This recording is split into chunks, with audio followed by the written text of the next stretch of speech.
الصلاة والسلام على من لا نبي بعده أما بعد فأعوذ بالله من الشيطان الرجيم بسم الله الرحمن الرحيم قال الله تبارك وتعالى قل إن كنتم تحبون الله فاتبعوني يحببكم الله آمنت بالله صدق الله مولانا العظيم وبلغنا رسوله النبي الكريم الرؤوف الرحيم قال الله تبارك وتعالى في شان حبيبه إن الله وملائكته يصلون على النبي يا أيها الذين آمنوا صلوا عليه وسلموا تسلیما۔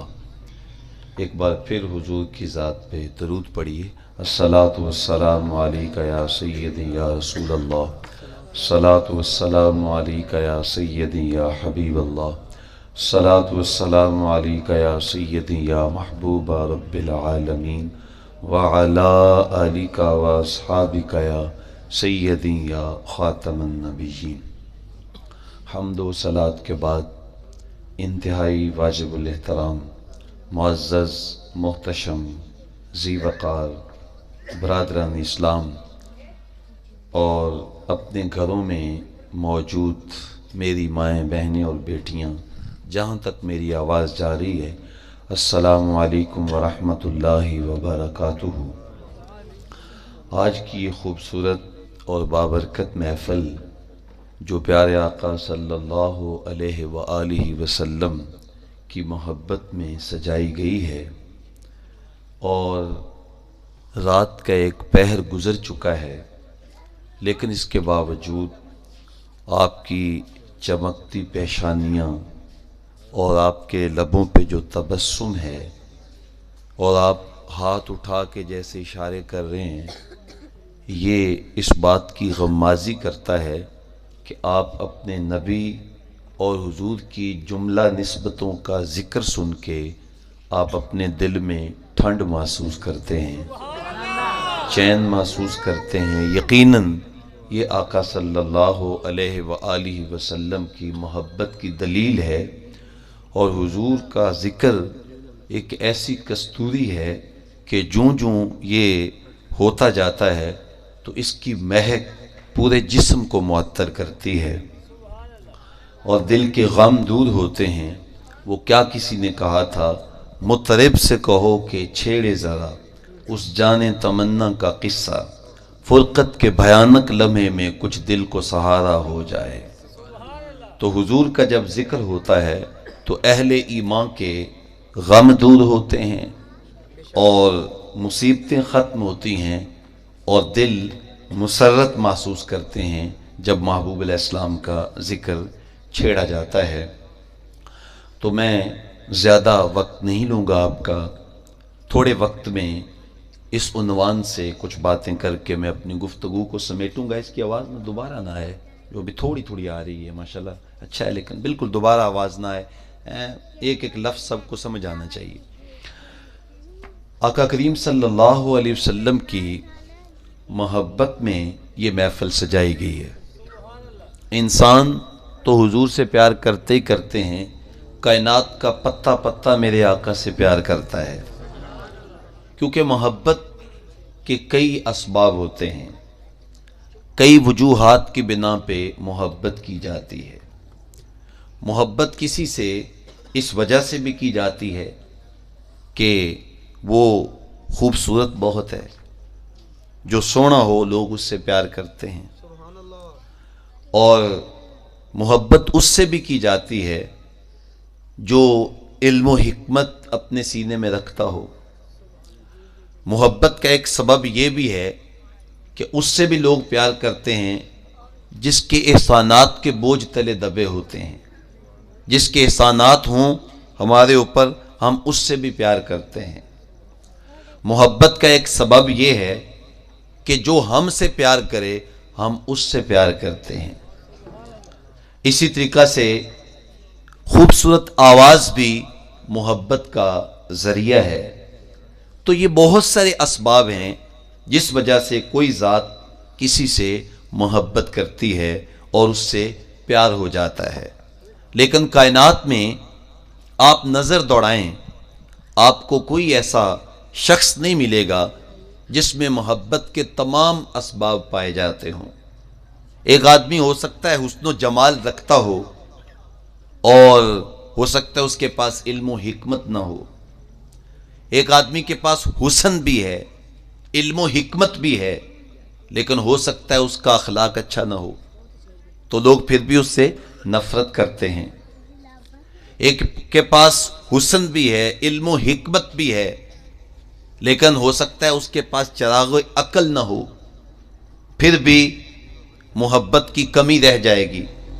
تو کائنات میں آپ کو کوئی ایسی ذات نہیں ملے گی جس کے اندر محبت کے سارے اسباب پائے جاتے ہوں، لیکن اگر آپ مجھ سے یہ پوچھیں کہ ہم نے تو اس سے پیار کرنا ہے جس میں محبت کے تمام اسباب پائے جاتے ہوں، محبت کے تمام پہلو جس ذات کے اندر موجود ہوں، ہم نے اس سے پیار کرنا ہے، تو یاد رکھیں کائنات میں اگر کوئی ایسی ذات موجود ہے جس میں محبت کے تمام اسباب پائے جاتے ہیں، شرق سے لے کر غرب تک، شمال سے لے کر جنوب تک، آسمان سے لے کر زمین تک، کائنات کا چپا چپا چھان لیں آپ، تو کائنات میں ایک ہی ذات آپ کو ایسی ملے گی جس کے اندر محبت کے تمام اسباب پائے جاتے ہیں، اور وہ کون سی ذات ہے؟ وہ آمنہ کے لال محمد الرسول اللہ کی ذات ہے صلی اللہ علیہ وسلم، کہ جن کے اندر محبت کی تمام خوبیاں پائی جاتی ہیں۔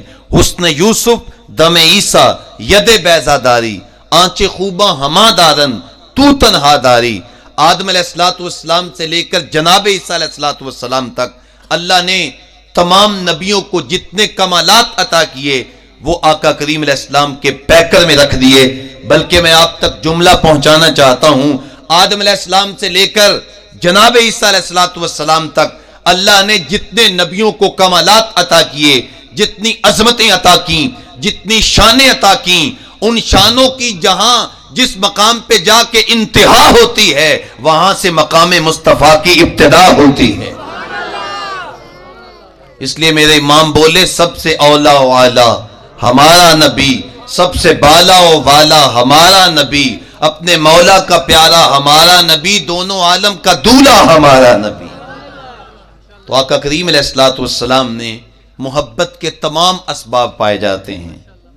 حسن ایک ایسی چیز ہے کہ جس جگہ پہ حسن پایا جاتا ہے تو انسان کا دل اس جانب مائل ہو جاتا ہے، چاہے وہ کسی کے قد رانا میں ہو، چاہے وہ کوئل کی آواز میں ہو، چاہے وہ بلبل کے ترنم میں حسن ہو، چاہے وہ کوس قزا کی رنگینیوں میں ہو، چاہے وہ حسن مور کے پروں میں ہو، چاہے وہ حسن کسی کی جھیل جیسی آنکھوں میں ہو، جہاں حسن پایا جاتا ہے انسان اس طرف مائل ہو جاتا ہے۔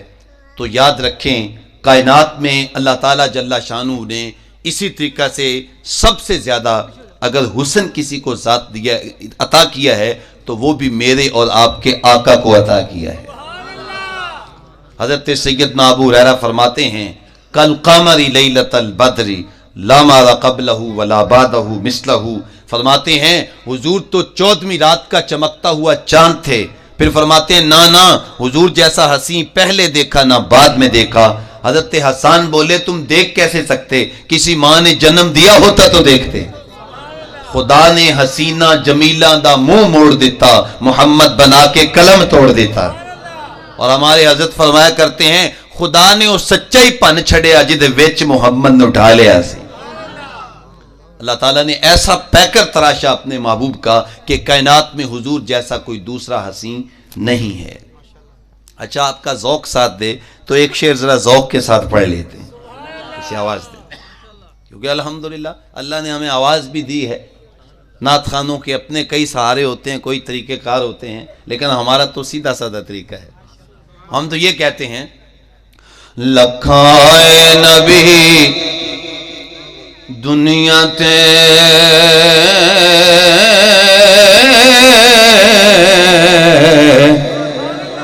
پر محبوب خدا جیا کوئی نہیں،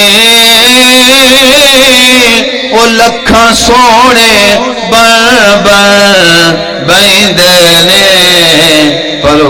خاک پا جیا کوئی نہیں، وہ لکھاں سوڑے بن بن بندے نے، پر دی خاک پا جیا کوئی نہیں، او دے حسن دی جھال نہ جائے جلنی،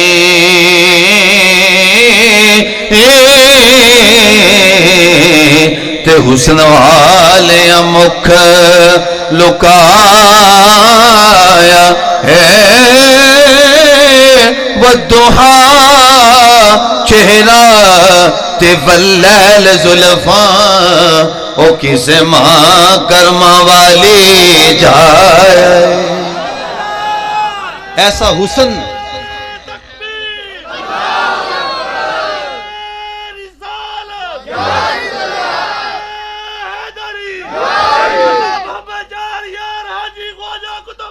حق فرید یا فرید، ایسا حسن یا اللہ آپ کو جزائے خیر دے، ایسا حسن اللہ تعالیٰ نے اپنے محبوب کو عطا کیا، کائنات میں کسی اور کو عطا نہیں کیا گیا۔ یہ ایک الگ عنوان ہے، اس لیے آقا کریم علیہ السلام جیسا کائنات میں کوئی حسین نہیں ہے، تو حضور کو جتنے چاہنے والے ملے ہیں کائنات میں، اتنے کسی کو چاہنے والے بھی تو نہیں ملے نا۔ اللہ اکبر، کائنات کی ہر چیز میرے آقا سے پیار کرتی ہے، اور اپنے والدین سے بڑھ کے انسانوں نے حضور سے پیار کیا۔ حضرت زید بن حارثہ کی کہانی کتنی معروف ہے کہ آقا کریم علیہ السلام کی زوجہ محترمہ حضرت سیدہ، آواز دوبارہ نہ ہے، خدیجۃ الکبریٰ رضی اللہ تعالی عنہا کے یہ غلام تھے حضرت زید بن حارثہ۔ جب ان کی شادی ہوئی نا حضور کے ساتھ، تو انہوں نے اپنا سارا مال لا کے حضور کے قدموں میں رکھ دیا، عرض کیا حضور یہ مال میرا نہیں ہے، یہ آپ کا ہے۔ تو یہ غلام بھی حضور کو تحفے کے طور پہ پیش کیا، حضرت زید بن حارثہ۔ آقا کریم علیہ السلام نے حضرت زید بن حارثہ کو آزاد کر دیا۔ اصل میں یہ یمن سے پکڑ لیے گئے تھے، غلام بنا لیے گئے تھے، یہ پھرتے پھراتے یہاں آ کے بک گئے اور پھر حضور کی بارگاہ میں آ گئے۔ ان کا باپ حارثہ، باپ بیٹے کو ڈھونڈتا ڈھونڈتا کریا کریا بستی بستی شہر شہر بوڑھا ہو گیا، لیکن بیٹا نہ ملا۔ یمن سے کچھ لوگ اس دور کے رواج کے مطابق حج کرنے کے لیے آئے، تو انہیں پتا چلا کہ زید تو یہاں محمد عربی صلی اللہ علیہ وسلم کے پاس ہے۔ واپس گئے، اس کے باپ کو جا کے بتایا، تو حارثہ اور اس کا بھائی کعب خطیر رقم لے کر کے مکے میں آئے اور حضور سے ملاقات کی اور کہا کہ ہمیں پتا چلا کہ ہمارا بیٹا آپ کے پاس ہے، آپ جتنی مرضی فدیہ کی رقم لینا چاہیں لے لیں، لیکن ہمارا بیٹا ہمارے ساتھ روانہ کر دیں۔ آقا کریم فرمایا میں زید کو بلاتا ہوں، اگر وہ تمہارے ساتھ جانا چاہے گا تو میں پیسے نہیں لوں گا، کوئی فدیہ نہیں لوں گا، بغیر فدیے کو تمہارے بیٹے کو تمہارے ساتھ روانہ کر دوں گا۔ انہیں پتا تھا ہمارا بیٹا ہے، جب آئے گا لپٹ جائے گا اور فوراً جانے کے لیے تیار ہو جائے گا۔ جب حضرت زید بن حارثہ آئے اور باپ کو دور سے دیکھ کے پہچان گئے یہ میرے ابو ہیں، تو باپ نے باہیں پھیلائیں اور بیٹے کو سینے سے لگایا۔ کافی دیر تک باپ بیٹا ملتے رہے اور روتے رہے، اور پھر کہا حارثہ نے زید چلو، تمہاری ماں بھی رو رو کے بوڑھی ہو گئی ہے، آؤ ہم تجھے لینے کے لیے آئے ہیں۔ تو سنیے سگے بیٹے نے آگے سے کیا جواب دیا، کہنے لگے ابا جی یہ در تو نہیں چھوڑ سکتا،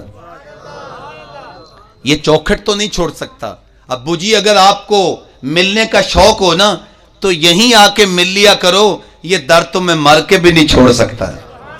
تیری زلف کے قیدی نرالی شان رکھتے ہیں، کبھی مانگا نہیں کرتے رہائی یا رسول اللہ۔ اللہ اکبر، حضرت حارثہ بڑے پریشان ہو گئے کہ یہ میرا بیٹا ہے سگا، یہ میرا نسب ہے۔ کہا بیٹا تم کیا بول رہے ہو، تم غلامی کو آزادی پہ ترجیح دے رہے ہو اور باپ کے ساتھ جانے کے لیے تیار نہیں ہو؟ تو حضرت زید بن حارثہ کہنے لگے ابو جی اتنا پیار تو ماں اور باپ کی گود سے نہیں ملتا جتنا پیار مجھے محمد عربی کی چوکھٹ سے ملا ہے۔ پھر آقا کریم علیہ السلام نے بھی محبتوں کا صلہ دیا، حضرت زید کو اٹھایا، سینے سے لگایا اور حرم کعبہ میں لے گئے، اور اللہ تعالیٰ کی بارگاہ میں عرض کیا مالک آج کے بعد زید میرا بیٹا ہے، اور میں اس کا وارث ہوں، یہ میرا وارث ہے۔ اب اس کے بعد لوگ زید بن حارثہ نہیں بلکہ زید بن محمد کہہ کے پکارتے تھے۔ جب حضرت حارثہ نے دیکھا کہ اتنی محبت میرے بیٹے کو یہاں سے مل رہی ہے تو کہا پھر مجھے کوئی غم نہیں، جب میں چاہوں گا تیری امی چاہے گی ہم تجھے یہیں آ کے مل لیں گے، ہمیں کوئی پرواہ نہیں ہے کہ ہمارا بیٹا ایک اچھی جگہ پہ رہ رہا ہے۔ آپ اندازہ کریں ہم تو اپنے سگے بیٹوں سے وہ شفقت نہیں کرتے، آقا کریم علیہ السلام نے جو اپنے غلام سے شفقت کی ہے۔ تو یہ حضور کی محبت تھی، حضور نے اتنا پیار دیا اس کو کہ اس نے اپنے ماں باپ کی بجائے حضور کو ترجیح دی۔ آج ہم بھی اپنے بچوں سے پیار کریں، اپنے بچوں سے شفقت کریں تاکہ وہ بھی ہمارے ساتھ محبت کریں۔ تو آقا کریم صلی اللہ علیہ وسلم سے کائنات کی ہر چیز، انسان تو محبت کرتے ہی کرتے ہیں۔ حضرت مولا علی رضی اللہ تعالیٰ عنہ فرماتے ہیں آقا کریم صلی اللہ علیہ وسلم ہمیں اپنے اہل و عیال سے پیارے تھے، اپنے بچوں سے پیارے تھے، حتیٰ کہ سخت گرمی کے موسم میں حضور ہمیں ٹھنڈے پانی سے بھی زیادہ پیارے تھے۔ ہم آقا کریم اسلام سے اتنا پیار کرتے ہیں، کائنات کی ہر چیز، جانور حضور سے پیار کرتے ہیں۔ آقا کریم الصلوۃ والسلام، یہ قربانی کا موقع آتا ہے نا، آپ بھی ماشاءاللہ اپنے ہاتھوں سے جانور ذبح کرتے ہیں، تو کوئی ایک بڑا جانور کر دیتا ہے، کوئی 2 کر دیتا ہے، زیادہ سے زیادہ کوئی 5 جانور بڑے کر سکتا ہے۔ ہمارے ہاں 94 میں آپ بھی دیکھتے رہتے ہیں، لیکن قربان جائیں آقا کریم اسلام کی ذات پہ، حضور جب حج کرنے کے لیے گئے نا تو حضور نے کوئی 2-4 جانور ذبح نہیں کیے، میرے آقا نے 100 اونٹ اللہ کے راستے میں قربان کیے، 100 اونٹوں کی قربانی پیش کی، اور مولا علی سے فرمایا کہ علی 5-5 اونٹ لے کے آؤ اور میں ان کو جو ہے وہ ذبح کرتا ہوں۔ اب 5 اونٹ لائن میں کھڑے ہیں، حضور کے ہاتھ میں چھری ہے، اب ہمیں جانور ذبح کرنے کے لیے باندھنا پڑتا ہے، 5-6 آدمی پکڑنے والے ہوتے ہیں، پھر بھی ویڑا قابو نہیں آتا، اونٹ تو اس سے بھی مشکل ہے، لیکن آقا کریم کے سامنے یہ اونٹ کھڑے ہیں، کسی کو باندھا نہیں ہوا، حضور کے ہاتھ میں چھری ہے۔ احادیث صحیحہ میں آتا ہے جو سب سے آخر میں اونٹ کھڑا تھا نا، وہ بھاگ کے پہلے نمبر پہ آ گیا کہ مصطفیٰ کریم پہلے میرے سر پہ چھری چلائیں، پہلے میری گردن کو کاٹیں۔ ہم آہوانے صحرا سر خود نہادہ بر کف، با امید کے روزے شکار خواہی آمد۔ محبوب جب جنگل میں گئے نا تو سارے ہرن اپنے سر اپنی ہتھیلیوں پہ رکھ کے انتظار کر رہے تھے، شاید محبوب پہلے ہمارا شکار کر لے۔ اللہ اکبر، جانور حضور سے پیار کرتے ہیں، درخت میرے آقا سے پیار کرتے ہیں۔ آقا کریم صلی اللہ علیہ وسلم ایک مرتبہ کسی غزوے سے واپس پلٹ رہے تھے کہ راستے میں حضور نے آرام فرمایا، تو ساتھ حضور کے ایک صحابی تھے حضرت یعلا بن مرہ رضی اللہ تعالیٰ عنہ، وہ پاس بیٹھے تھے، قریب ہی ایک بوڑھا سا بڑی عمر والا درخت کھڑا تھا، تو اس نے ایسے حرکت لی اور اپنی جڑیں باہر نکالی اور نکال کر کے حضور کے در پہ آیا، حضور کی بارگاہ میں آ کے جھکا اور جھک کے واپس چلا گیا۔ تو جب حضور بیدار ہوئے تو صحابی عرض کرتے ہیں یا رسول اللہ درخت آیا تھا۔ اب صحابی کا عقیدہ بھی دیکھیں، حالانکہ حضور آرام فرما رہے ہیں، لیکن صحابی عرض کرتے ہیں حضور درخت آیا تھا، کس مقصد کے لیے آیا تھا؟ معلوم ہوا صحابہ کا عقیدہ ہے حضور آرام بھی فرما رہے ہوں تو پھر بھی اپنے غلاموں سے آگاہ ہوتے ہیں، کیونکہ حضور فرمایا نا تنام عینایا ولا ینام قلبی، صحابہ میری آنکھیں سوتی ہیں میرا دل بیدار رہتا ہے۔ تو عرض کہ حضور درخت آیا تھا، حضور نے بھی نہیں فرمایا کہ میاں جاگ تو رہا تھا تو بتا کہ درخت کیسے آیا تھا۔ بندہ مٹ نہ جائے آقا پر، وہ بندہ کیا ہے، اور بے خبر ہو جو غلاموں سے وہ آقا کیا ہے۔ تو کہا اے یعلا ہذہ شجرۃ استأذنت ربہا ان تسلم علیہ، یہ درخت ہے مجھ سے پیار کرتا ہے، پتہ نہیں کتنی دیر سے میری جدائی میں تڑپ رہا تھا، آج میں اس کے قریب آیا ہوں، میں یہاں لیٹ گیا ہوں، تو اس درخت نے اپنے مالک سے اجازت مانگی، یا رب العالمین وہ محبوب جو تیرا بھی محبوب ہے، میں بھی اس سے پیار کرتا ہوں، میرے قریب آیا ہے، مجھے اجازت دینا میں محبوب کو سلام کر کے آؤں۔ تو کہا ہے ایس میرے صحابی یہ تھا درخت لیکن مجھ سے پیار کرتا ہے، مجھ محمد کی بارگاہ میں سلام پیش کرنے آیا تھا۔ تو درخت بھی حضور سے پیار کرتے ہیں، زمین جل رہی ہے، آسمان جل رہا ہے، محبت میں سارا جہاں جل رہا ہے۔ آقا کریم سے پوری کائنات محبت کرتی ہے۔ آؤ ذرا آپ کو محبت کی ایک انوکھی داستان سناتا ہوں۔ یہ تو وہ درخت ہے نا کہ جس کے اندر نباتاتی روح تھی۔ ایک عجیب قصہ آپ کے سامنے رکھنا چاہتا ہوں۔ آقا کریم صلی اللہ تعالی علیہ وسلم حجرہ عائشہ سے نکلے، حضور نے مسجد نبوی میں قدم رکھا اور حضور منبر پہ جلوہ فراز ہوئے۔ صحابہ کرام منتظر تھے قبل اس سے کہ حضور خطبے کا آغاز کرتے اور کلمات ترتیب پاتے تو پاس سے سسکیوں کی آواز آنا شروع ہوگی، کسی کے رونے کی آواز آئی۔ صحابہ نے دائیں دیکھا بائیں دیکھا، کوئی رونے والا نظر نہیں آ رہا۔ اور پھر جب کچھ لمحے گزرے تو ساتھ ایک ستون تھا جس کا نام ہے استن حنانہ۔ آج بھی لکھا ہوا ہے وہاں مسجد نبوی میں، جو گئے ہیں زیارت کر کے آئے ہیں تو استن حنانہ وہاں پہ موجود ہے۔ تو ایک ستون تھا جس کا نام ہے استن حنانہ۔ توجہ چاہوں گا، آقا کریم صلی والسلام اس کے ساتھ ٹیک لگا کے واز فرمایا کرتے تھے۔ کبھی کبھی حضور اس کے ساتھ اوپر ہاتھ بھی رکھ لیتے تھے۔ آج پہلی مرتبہ ایک انصاریہ خاتون نے ممبر بنوایا کہ حضور آپ ممبر پہ بیٹھ جائیں، لوگ زیادہ ہو گئے ہیں، آپ ذرا اونچے ہو کے بیٹھیں گے تو لوگوں کو آپ نظر آ سکیں گے۔ تو آج پہلی مرتبہ حضور ممبر پہ تشریف فرما ہوئے تھے۔ تو لیکن وہ جو استن حنانہ تھا یہ کھجور کا خشک ستون تھا جو مسجد نبوی میں لگا ہوا تھا۔ وہی اللہ تعالیٰ کے محبوب کا جب جسم اس کے ساتھ لگتا رہا نا تو حضور کے جسم کی برکت سے تھا تو لکڑی کا وہ ستون، لیکن اللہ نے اس کو زندگی عطا فرما دی۔ زندگی نہیں دی بلکہ اس کو دل بھی دے دیا، اور دل ہی نہیں دیا بلکہ درد بھی دے دیا، درد ہی نہیں دیا بلکہ اپنے محبوب کا عشق بھی اس ستون کو عطا کر دیا۔ وہ جدائی کا منظر گوارا نہ کر سکا اور وہ رونے لگ گیا۔ روایات میں آتا ہے فصاحت النخلۃ صیاح الصبی، جیسے بچہ چیختا چلاتا ہے اس طریقہ سے وہ جو ہے وہ ستون رو رہا تھا۔ اور ایک روایت میں ہے کحنین ناقۃ الخلوج، جب اونٹنی کا بچہ بچھڑ جائے تو جیسے وہ اس کی جدائی میں چیخیں مارتی ہے، ایسے صحابہ نے دیکھا کہ وہ رو رہا تھا۔ اور بخاری کی ایک روایت ہے کہ وہ اس قدر رو رہا تھا کہ لگتا تھا کہ پھٹ جائے گا۔ اور ابن حبان کی روایت ہے کہ جب اس کی چیخیں بڑھیں، ارتج المسجد وتشقق الجز، جب اس کا درد بڑھا اور اس کی چیخیں بلند ہوئیں تو مسجد اس کی چیخوں سے گونجنے لگی۔ اللہ اکبر! پھر واقع ہی وہ پھٹ گیا، اس کا جگر ٹکڑے ٹکڑے ہو گیا، وہ روٹھ گیا تھا، رو رو کے اپنے محبوب کو منا رہا تھا۔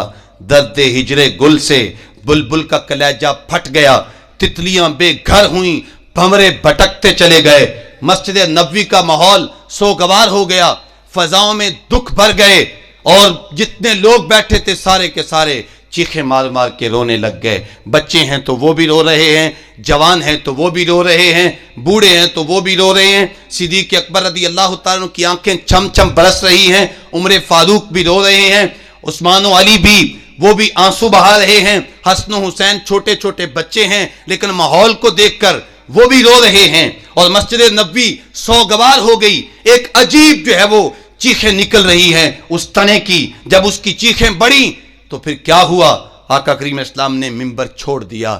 فنازل الیہ النبی صلی اللہ علیہ وسلم، حضور اتر کر اس ستون کی جانب بڑھے، اور ایک روایت میں آتا ہے فضمہ، آقا کریم الصلوۃ والسلام اس کے قریب گئے، اس کے اوپر ہاتھ رکھا، اور اپنے عاشق زار کو تسلی دینے کے لیے اس کے اوپر ہاتھ پھیرتے رہے۔ اور دوسری روایت میں آتا ہے کہ حضور نے اس کو اپنے سینے سے لگا لیا، اور سینے سے لگا کے آقا کریم الصلوۃ والسلام نے اس کو اپنی آغوش رحمت میں لے لیا۔ میں آپ کی جانب متوجہ ہونا چاہوں گا، اگر ایک درخت حضور سے پیار کرے تو آقا کریم اسلام اس کو نوازنے کے لیے اس کے پاس آ جاتے ہیں۔ جب میں اور آپ حضور سے پیار کریں گے تو حضور کرم نہیں فرمائیں گے؟ فکر کر تعمیر دل کی وہ یہیں آ جائیں گے، بن گیا مکان تو خود مکی آ جائیں گے۔ دراصل ہمارے دل گناہوں کی وجہ سے بڑے گندے ہو گئے، ہمارے دلوں کے اندر بڑی غلاظتیں ہیں، وہ محبوب بڑے پاک ہیں۔ میں اپنے دل کو گناہوں سے، ان آلودگیوں سے پاک کر لوں تو محبوب کرم فرما دیں گے۔ یہ نہ سوچو کہ وہ آئیں گے تو بیٹھیں گے کہاں، وہ تو خوشیوں کی طرح دل میں اتر جاتے ہیں۔ تو تو آقا کریم صلی اللہ علیہ وسلم نے اس کو تسلی دی اور وہ یوں چپ کر رہا تھا جیسے بچہ اپنی ماں کی گود میں آتا ہے اور چپ ہو جاتا ہے، اس انداز کے ساتھ وہ چپ کر رہا تھا۔ آقا کریم صلی اللہ علیہ وسلم نے باقاعدہ اس کے ساتھ گفتگو کی۔ حضور فرمایا تو کیا چاہتا ہے؟ اس درخت سے بات چیت کی باقاعدہ، اگر تو چاہے تو میں یہاں سے نکال کے تجھے دوبارہ باغ میں لگا دیتا ہوں، وہاں تو دوبارہ پھر ہرا بھرا ہو جائے گا، تجھے پھل لگے گا، صحابہ تیرا پھل کھائیں گے، اور اگر تو چاہے انی اغرسک فی الجنہ تو میں کل قیامت کے دن تجھے جنت کے درختوں میں لگا دوں گا۔ لیکن چونکہ وہ حضور کا عاشق تھا، اس نے اس دنیا پر آخرت کو ترجیح دی۔ اس نے کہا حضور مجھے تو جنت میں لگا دینا۔ حضور نے ارشاد فرمایا میں محمد تجھ سے وعدہ کرتا ہوں کہ کل قیامت کے دن میں تجھے جنت کے باغوں میں لگا دوں گا۔ وہ تو آج بھی جنت میں ہے، وہ تو آج میں بھی جنت میں ہے، اس لیے کہ ہمارے نزدیک آقا کریم فرمایا کہ ما بین بیتی و بین منبری روضۃ من ریاض الجنہ، فرمایا میرے گھر سے لے کر میرے منبر تک یہ جو ٹکڑا ہے نا، جو سبز قالین جہاں پہ بچھے ہوئے ہیں، یہ جنت کے باغوں میں سے ایک باغ ہے۔ دینا اس کی آواز، کتنی بڑی جنت ہے۔ دنیا میں جو فردوس عطا، دنیا میں جو فردوس عطا ہم کو ہوئی ہے، وہ شہر نبی، شہر نبی، شہر نبی ہے۔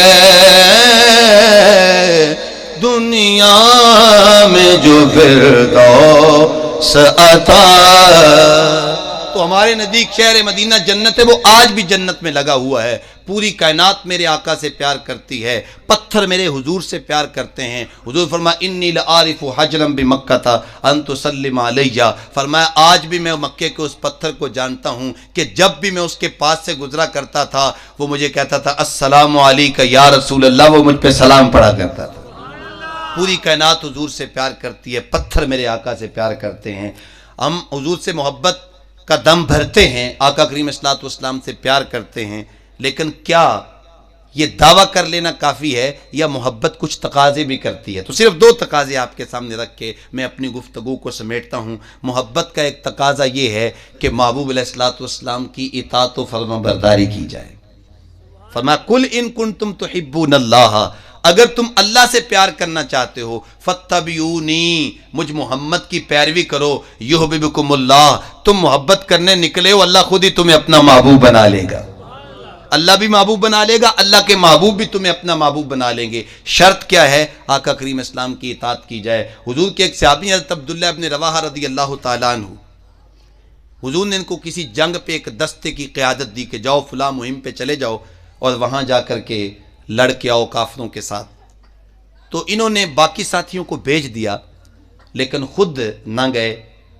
چونکہ جمعہ کا دن تھا، انہوں نے کہا کہ میں حضور کے پیچھے جمعہ پڑھوں گا اور جمعے کی برکتیں حاصل کر کے پھر میں اونٹنی کو ایڑ لگاؤں گا اور اپنے ساتھیوں کو پہنچ جاؤں گا۔ تو جب جمعہ کی نماز حضور کے پیچھے پڑھی تاکہ مجھے یہ برکت مل جائے، تو آقا کریم اسلام سے مصافحہ کیا۔ حضور فرمایا کہ عبداللہ ابن رواحہ، میں نے تجھے کہا تھا فجر کے بعد چلے جانا، تو ابھی یہیں پھر رہا ہے۔ عرض کی حضور میرا جی چاہا کہ میں نے جنگ پہ جانا ہے تو چلو جاتے جاتے آپ کے پیچھے ایک جمعہ ہی پڑھ جاؤں، پتہ نہیں اس کے بعد مجھے وقت نصیب ہوگا کہ نہیں ہوگا، میرے پاس تیز سواری ہے، میں اپنے ساتھیوں سے مل جاؤں گا۔ اور بظاہر یہ ایک اچھی ان کی آرزو تھی جو انہوں نے پوری کی، لیکن سنیے حضور نے آگے سے کیا ارشاد فرمایا۔ آقا کریم فرمایا لو انفقت ما فی الارض ما ادرکت فضل غدوتہم، کہا ابن رواحہ دنیا کے اندر جتنا سونا ہے، جتنی چاندی ہے، جتنے خزانے ہیں، اگر وہ سارے تجھے دے دیے جائیں اور ان خزانوں کو تو راہ خدا میں خرچ کر دے تو فرمایا جو فجر کے وقت جا چکے ہیں ان کا اجر تو پھر بھی نہیں پا سکے گا۔ کیوں؟ اس لیے کہ وہ میرا حکم تھا، میں نے کہا تھا کہ تم میرے حکم پہ جاؤ، تو تمہیں ان کے ساتھ جانا چاہیے تھا۔ تو دیکھیے، میں دیکھوں آپ دیکھیں کہ ہم حضور کے حکموں کو کتنا پورا کرتے ہیں، ہم آقا کریم صلی اللہ علیہ وسلم کی کون کون سی سنت کو اختیار کرتے ہیں۔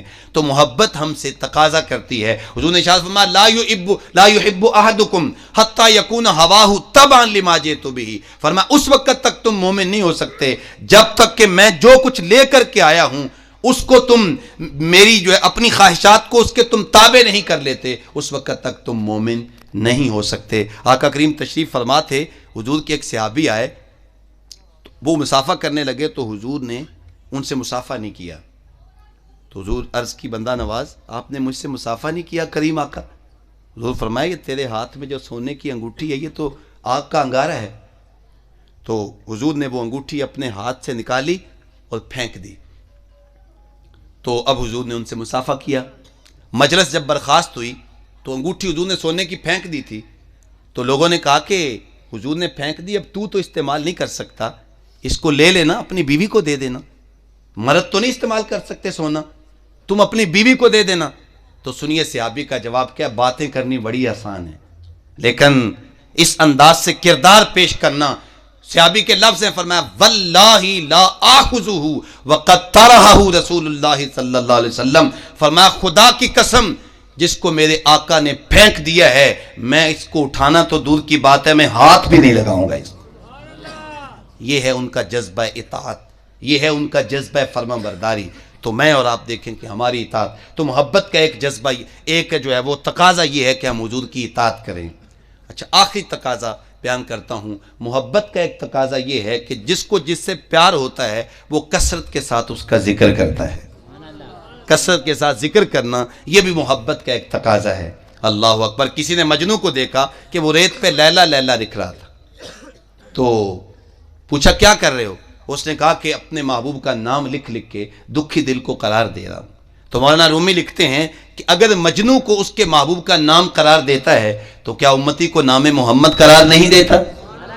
اس لیے ہم کہتے ہیں میں خانہ سہارا دیتا ہے نہ جام سہارا دیتا ہے, ہم کو تو مدینے والے کا ایک نام سہارا دیتا ہے. تو محبت کا ایک تقاضا یہ ہے کہ جس سے محبت ہوتی ہے بندہ کثرت سے اس کا ذکر کرتا ہے. یہ آج آپ نے ماشاءاللہ بھائی قاسم صاحب نے, بھائی اصغر صاحب نے خوبصورت ماحول پیش کیا, لائٹنگ کا اہتمام کیا اور آپ لوگوں کو جمع کیا, لنگر کا اہتمام کیا. یقیناً یہ حضور سے پیار کی علامت ہے. آخری بات, آقا کریم صلی اللہ علیہ وسلم نے حضرت سیدنا ابو بکر صدیق رضی اللہ تعالیٰ عنہ سے فرمایا کہ ابو بکر جاؤ یہ انگوٹھی لے جاؤ اور اس پہ اللہ کا نام لکھوا کے لے آؤ. چونکہ حضور انگوٹھی رکھتے تھے, 4.25 ماشے چاندی مرد کے لیے جائز ہے, اور پھر اس انگوٹھی کی مہر لگاتے تھے کوئی بھی چیز جب بیچتے تھے. تو جاؤ میرا نام لکھوا کے لے آؤ. تو حضرت سیدنا ابو بکر صدیق رضی اللہ تعالیٰ عنہ گئے. عقل نے تو کہا کہ اس پہ اللہ کا نام ہونا چاہیے. امام راضی نے اپنی تفسیر کبیر کے اندر اس واقعہ کو لکھا, لیکن مزاج ابو بکر نے گوارا نہ کیا کہ اللہ کا نام ہو, اللہ کے محبوب کا نام نہ ہو, آپ کو یہ پسند نہیں. تو دائیں جانب لفظ اللہ لکھا اور ساتھ لکھ دیا محمد صلی اللہ علیہ وسلم. یہ آپ جو مساجد میں نام لکھتے ہیں نا, ایک جانب دائیں جانب اللہ لکھا ہوتا ہے یا اللہ لکھا ہوتا ہے, دوسری جانب یا رسول اللہ لکھا ہوتا ہے یا محمد لکھا ہوتا ہے, یہ آج کے کسی سنی یا کسی اہل محبت کا طریقہ نہیں ہے, یہ تو جناب سیدنا ابو بکر صدیق کا طریقہ ہے. تو ایک جانب اللہ اور دوسری جانب اللہ کے محبوب محمد کا نام لکھا. اللہ اکبر. جب انگوٹھی لے کے آئے نا تو انگوٹھی پہ 2 نام نہیں تھے, 3 نام لکھے ہوئے تھے, اللہ, محمد, ابو بکر. تو حضور فرمایا ابو بکر میں نے تو کہا تھا کہ تم اللہ کا نام لکھوا کے لاؤ, تو تم یہ 3 نام لکھ کے لے آئے ہو. عرض کرتے ہیں حضور اللہ کے نام کے ساتھ آپ کا نام تو میں نے لکھوایا ہے, اس لیے کہ میری محبت نے گوارا نہیں کیا کہ اللہ کا نام ہو اور اللہ کے محبوب کا نام نہ ہو. اب میرا نام کیسے آ گیا ہے اس کا مجھے علم نہیں ہے. ابھی یہ بات ہو رہی تھی کہ جبریل آ گئے اور جبریل نے آ کے عرض کیا حضور اللہ ارشاد فرماتا ہے ابو بکر کو ہمارے نام سے آپ کے نام کی جدائی پسند نہیں ہے اور ہمیں آپ کے نام سے ابو بکر کے نام کی جدائی پسند نہیں ہے.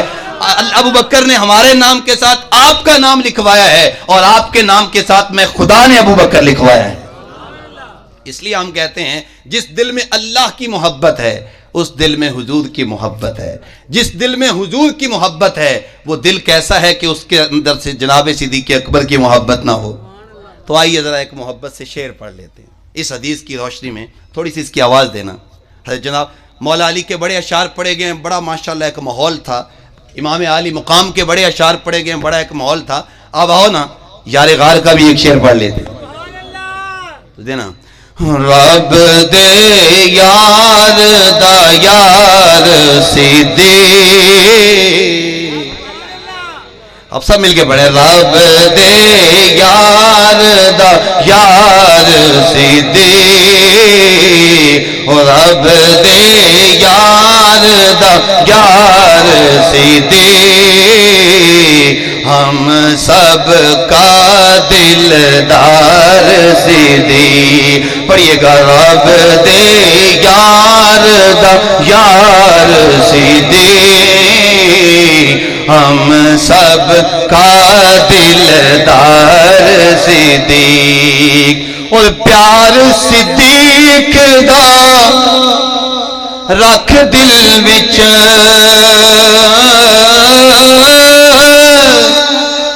پیار صدیق دا رکھ دل وچ کر سی بیڑا پار صدیق اگو کر سی بیڑا پار صدیق ہم سب کا دلدار صدیق اگو رب دے یار دا یار صدیق ہم سب کا دلدار صدیق۔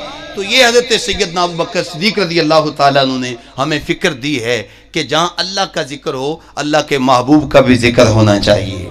تو آقا کریم علیہ السلام کی محبت کا تقاضا یہ ہے کہ حضور کی اطاعت کی جائے اور آقا کریم علیہ السلام کا کثرت سے ذکر کیا جائے اور حضور کی ہر نسبت کا احترام کیا جائے، پھر انشاءاللہ تعالی اللہ تعالیٰ جل شانہ اپنی کرم نوازیوں سے ہمیں مالا مال کرتا ہے، اپنی مہربانیوں سے ہمیں مالا مال کرتا ہے۔ اللہ تعالیٰ جل شانہ میرے ٹوٹے پھوٹے لفظوں کے اندر اثر کی شرینی ڈال دے اور ہم سب کو توفیق عمل عطا فرمائے۔